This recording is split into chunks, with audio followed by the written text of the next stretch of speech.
Showgirl Tip of the day. She's gonna help you find your own way. Showgirl Tip of the day. All you gotta do is just Showgirl Tip of the day.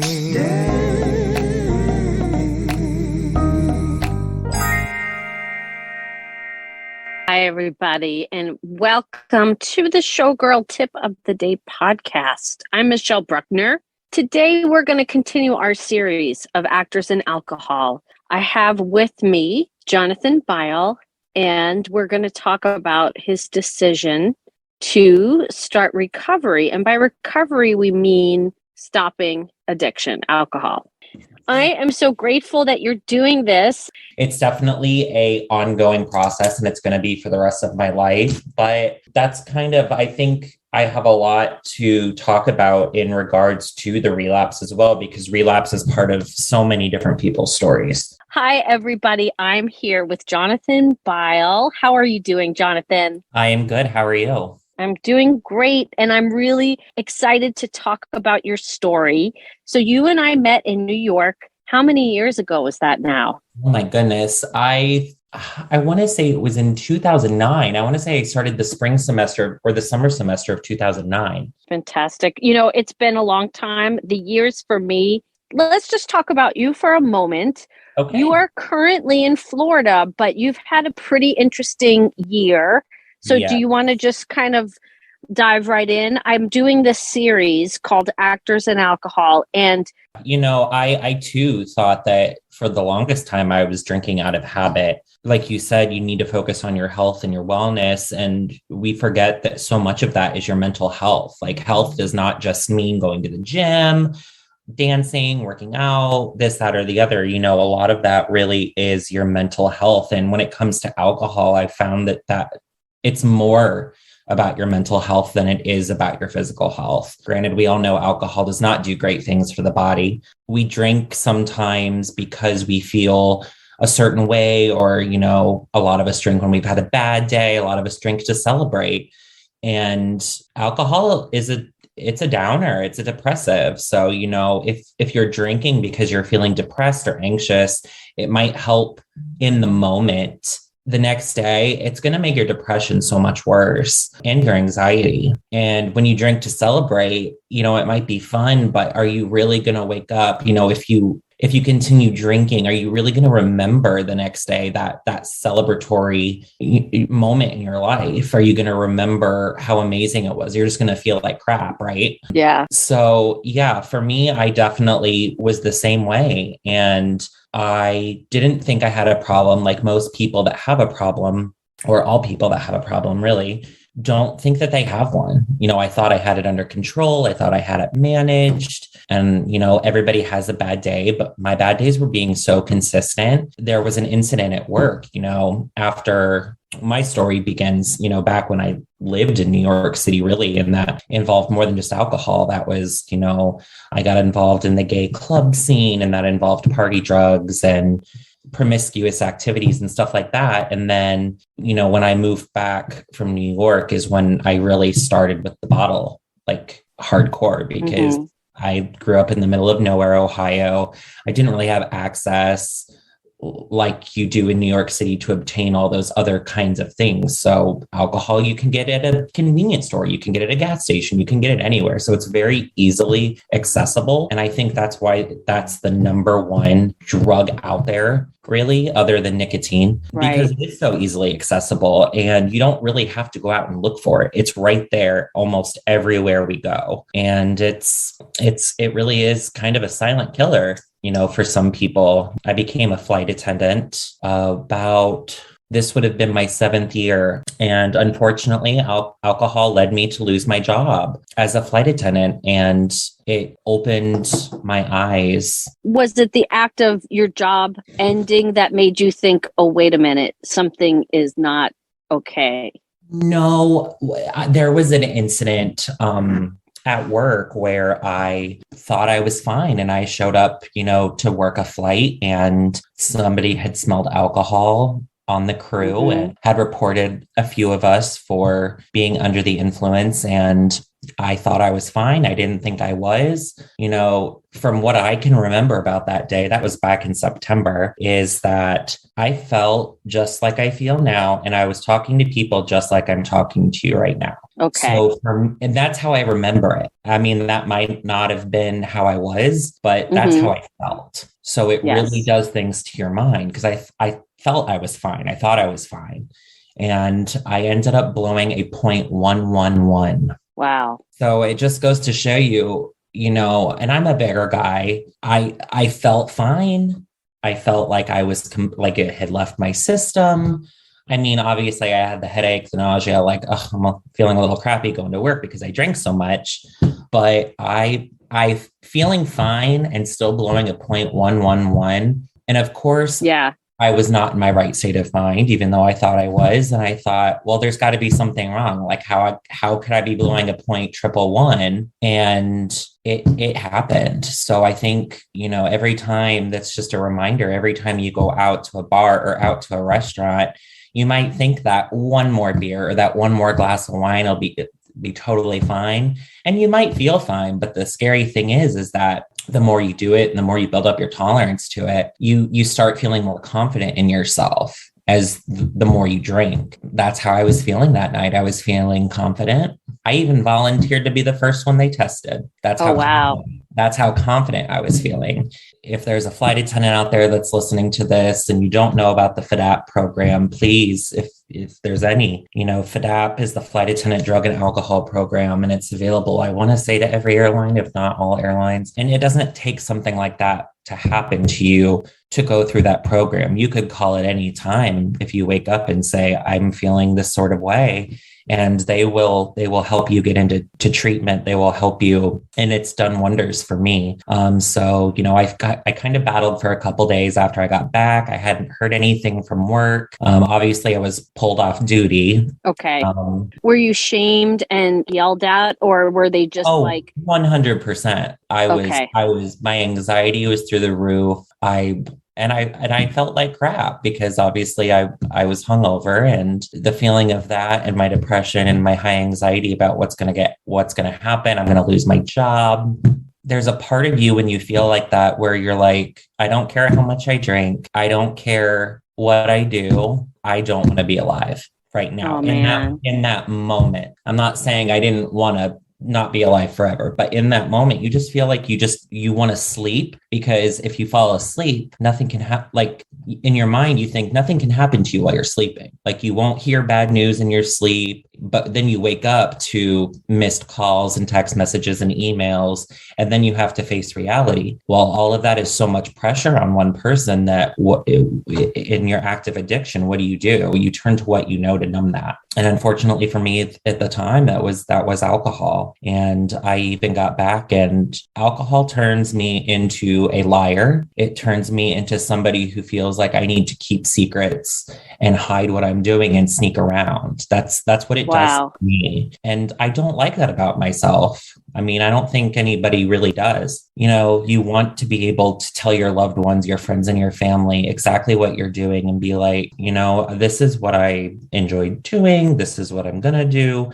And that be that. Let me ask you a question. So after you got pulled off the flight, did you have a home base as a flight attendant? Were you in a certain city? I was not at my home base, but I was at a city, and they pulled me from the flight. They kept me in a hotel overnight, and then they flew me back to my base the very next day. And is that where your apartment was? Did you have a home at that base city? Because I have a few friends that are flight attendants, so it's my understanding that you work out of a place and then that's like your home city. That's where your apartment is, even though you're traveling. So you went back to your apartment. I went back to my apartment and I went to bed. I did not continue drinking because, of course, I'm like terrified to drink, even though I wanted to so badly. And I woke up the next day and thought I could do it. Talked about called some people. And of course I lied because I'm scared. I was scared I'm going to lose my job. I was scared I was going to lose my family. I was scared I'm going to lose my friends.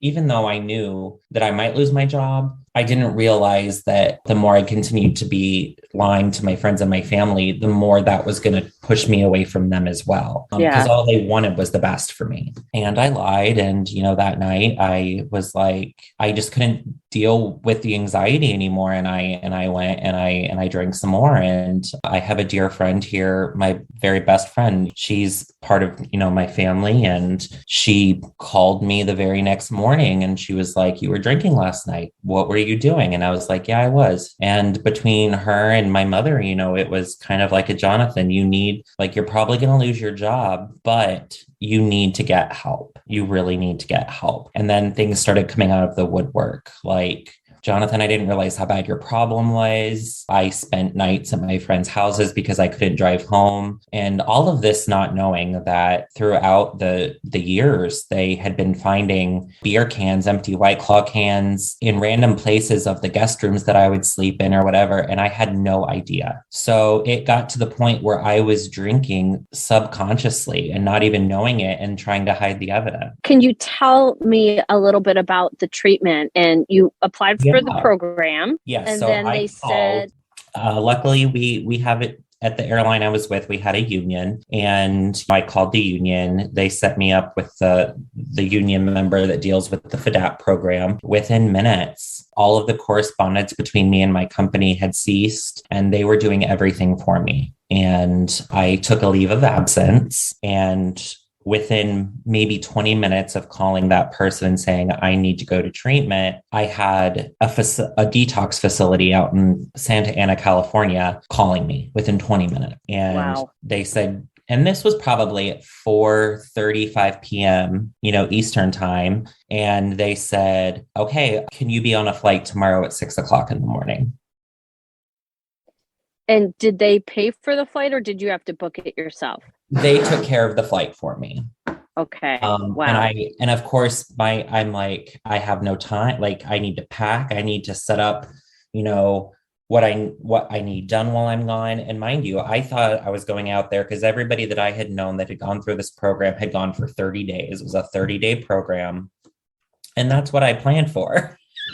So I packed, enough clothes and everything to get me by for 30 days.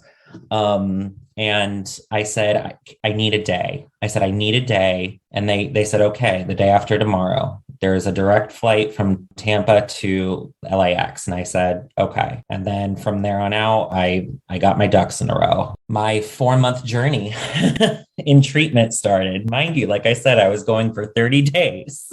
How did it become 4 months? Tell us about that, because I'm always curious. When I flew out there, I was picked up and I was driven to Santa Ana, where I was put in a detox facility. Now, a detox facility and a rehab or treatment facility are kind of the same thing and kind of different. I did not know I was going to a separate facility for this. I spent 6 days there and I got in, and the first thing a counselor did was come up to me and say, "The hardest part is over. The hardest part is over. You walked through the door. The hardest part is over." And of course, I'm a blubbering mess. I'm in tears. And they let me make one last phone call to my mother and my best friend. And then I had to surrender my phone, my wallet. I had to surrender everything other than my clothes. They went through my bags to make sure I didn't have any, alcohol, mouthwash, or booze or drugs or, narcotics or anything like that. And then I was told it was a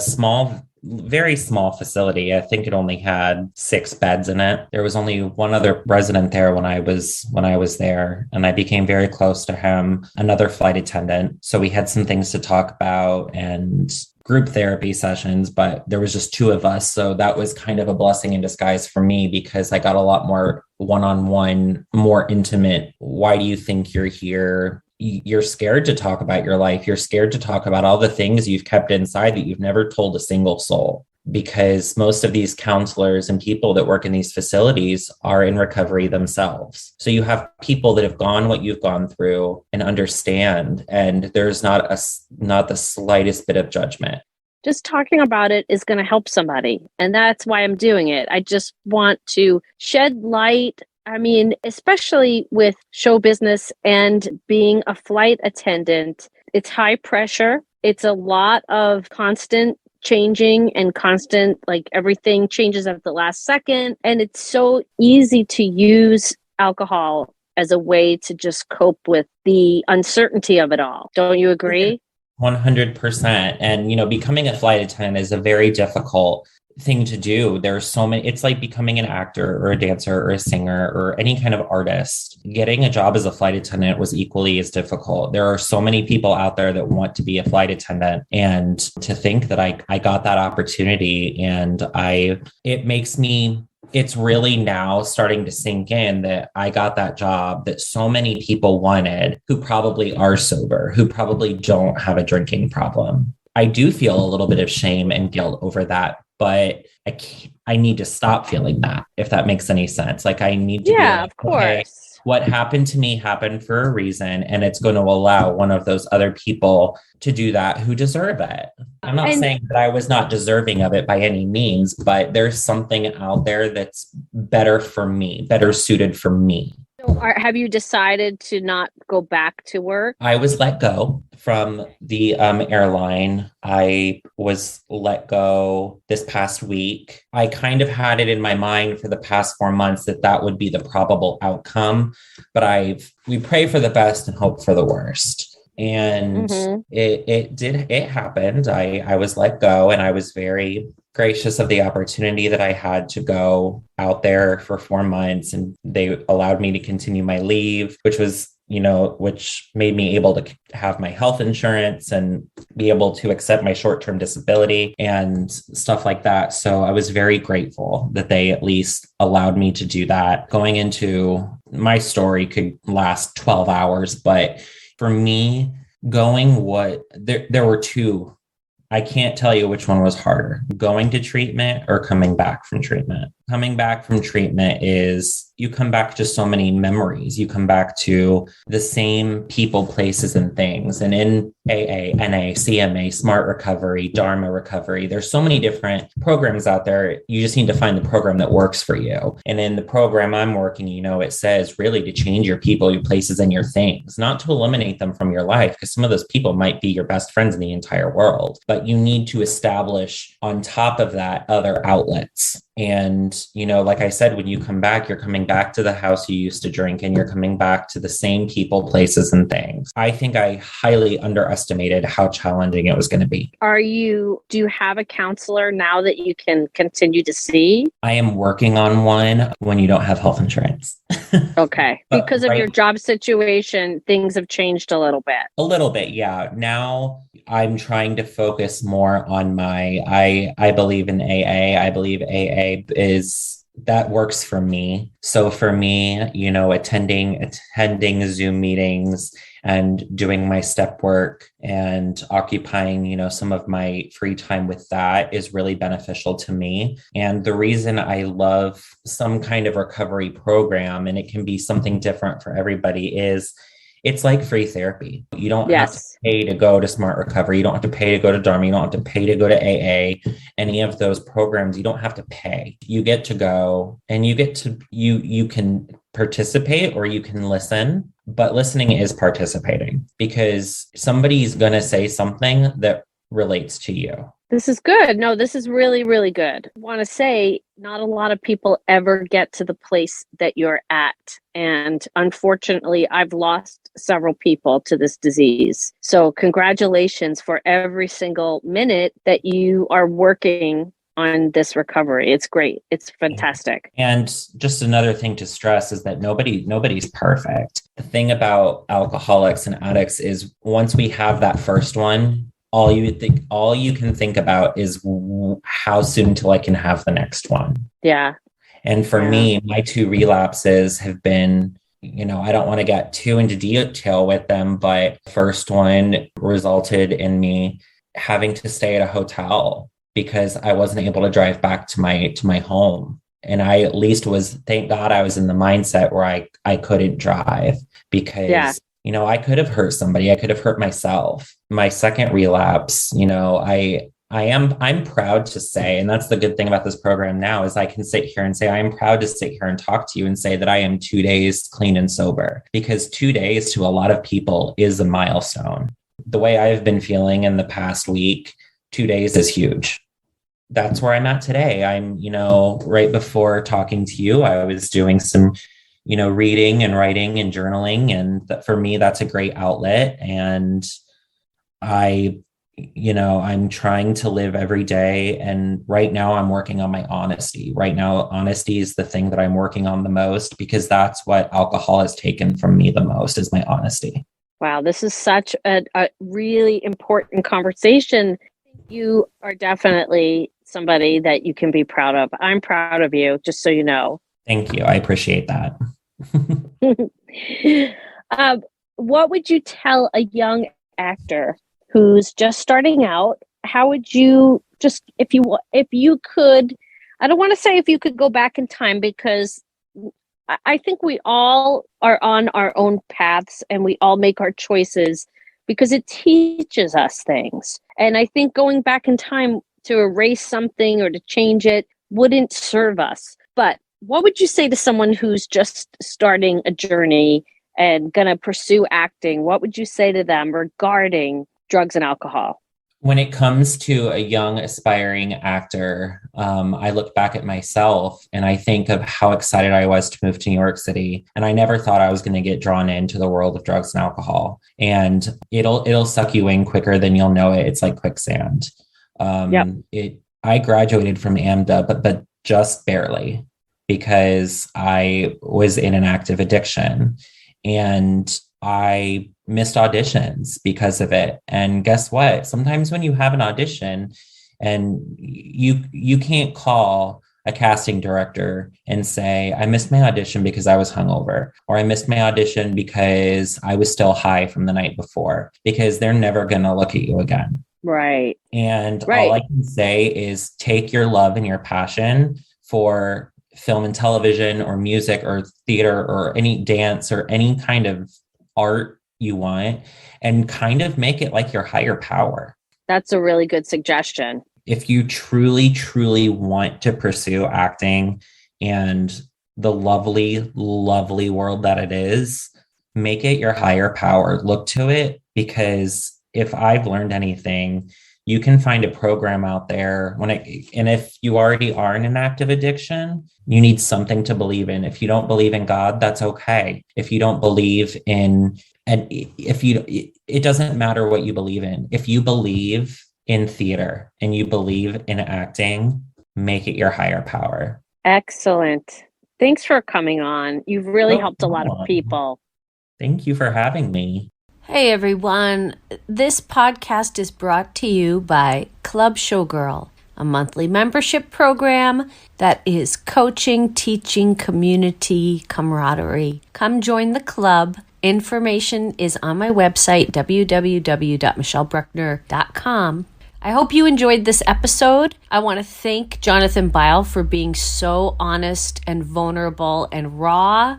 I think by telling our stories, we can help other people. And next week, we have the season 3 finale. Ramon Galindo, Broadway star, dancer, teacher. Love him. The Showgirl Tip of the Day podcast has original music composed by Joshua Holloway. Find him on YouTube, Joshua Holloway Music. This podcast is written by Michelle Bruckner and edited by Michelle Bruckner and Joshua Holloway. Find me on Instagram, Showgirl Tip of Day. Thanks for listening. We'll see you again next week with a new episode.